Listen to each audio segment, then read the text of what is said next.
Discuss, we're joined by Bemawu President Hannes du Buisson. Mr. du Buisson, thank you for being with us. So, reportedly, you are going to join in the strike action. Is that correct? And why? I mean, it seems like the bird has flown the coop. People have received the retrenchment notices. This seems to be going ahead. Francis, yes, we have contacted members. We got an opinion from members at this point in time, and the majority of people who responded, of members who responded, indicated that they want to proceed or they want to participate in a strike. That is the only legal and constitutional way in which employees can fend off retrenchments. It is in terms of the law, it's protected, and that is what they are entitled to do. We do not believe that the bird has flown and that everything is over as yet.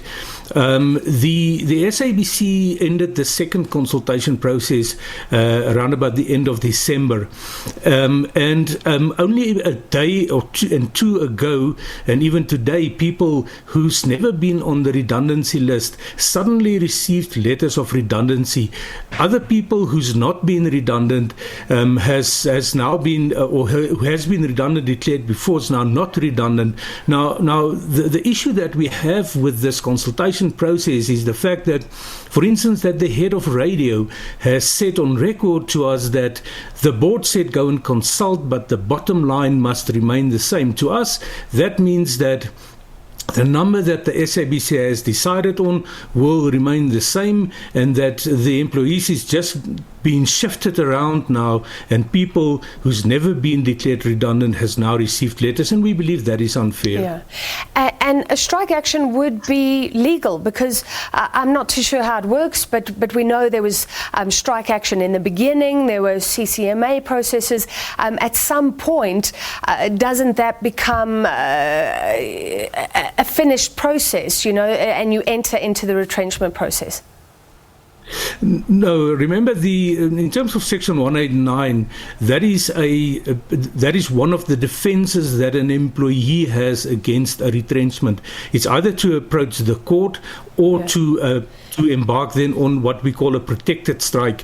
So there's nothing like a legal or an illegal strike. It's a protected or an unprotected strike. Now, with the but will it be protected given the fact that the CCMA was involved, disputes were declared, things went to court? It's been several months down the line. Yes, absolutely. It will be a protected strike. It does not change the nature of the strike at all. It is just that now other employees, other union members, or all SABC employees are now entitled to participate in that strike that was previously suspended. So remember, that strike was not called off by the Communication Workers Union. It was suspended pending the outcome of the consultation process, and we are not satisfied and happy with the outcome of that particular process. So let me just tell you what we are going to do. We're not just going to jump into a strike right away. We are going to write another letter to the SABC board where we are requesting an audience with them, as we've done previously, so that we can see if it's not possible to avert a strike at the SABC. There are serious concerns that we have with the process, positions that has been declared redundant that should not be redundant, and the SABC, if they are going to proceed with that structure that they want to implement, is going to cripple the SABC. Yeah. Unless this happens very quickly, will it actually help the people involved? Because SABC has issued a notice saying that the people who've been declared redundant will serve out their notice in February. So it sounds like 1st March, they're gone. So after that, you can't help them. Not in terms of a strike, but most certainly in terms of referring any of those dismissals to the Labour Court as an unfair retrenchment, as an unfair dismissal dispute. And that is most certainly what we are going to do if we are not satisfied with the outcome of that particular process. But you are quite correct. These things should happen quite quickly. The issue, of course, is that there is no employee that is certain of their jobs, because we have now seen that people who's never been redundant has suddenly been declared redundant, and there's no guarantee that that cannot happen to other employees in this coming month that we have. Yeah. And then employees must apply for positions, and they could be rejected for those positions. So is there an appetite to strike amongst your members? Because this is a vulnerable time. People are either preparing to leave the SABC or they're vying for positions if there were less of a certain position than the people in that actual position. If they're safe, are they going to want to join the strike action anyway? Well, no one is safe at this point in time. There is no one that is really sure of their positions. And that is, as I said, that is the only legitimate way to fend off any retrenchments. The indication that we got this far was that the majority of the people who responded, and I must emphasize, not all of our members did respond, but the majority of people who responded was in favor of participating in a strike. Yeah. There's a lot of pain at the SABC right now. The deputy sports editor spoke about her and her husband losing their job with kids, one with special needs. A lot of people are also asking, did the unions do the best for their members? Did you? Yes, we did. All right. What interactions are you having right now with the SABC then? Are you just threatening? Are you asking questions? Because all the way along, the SABC has said that unions and workers haven't come up with real, tangible, sustainable alternatives to what they were proposing in terms of retrenchments. Has this also been a learning curve for you? Is it time for unions to start putting forward ideas rather than just saying, no, we won't accept retrenchments? No, anyone, the person that has said that to you has misled you. That is simply not the truth, and all our members would know. And if you were a member, you would have also received that communication. All the proposals that we have made to the SABC. Let me just emphasize one of the proposals. We have said to the SABC that the majority, the complaint was that there's a bloated top structure.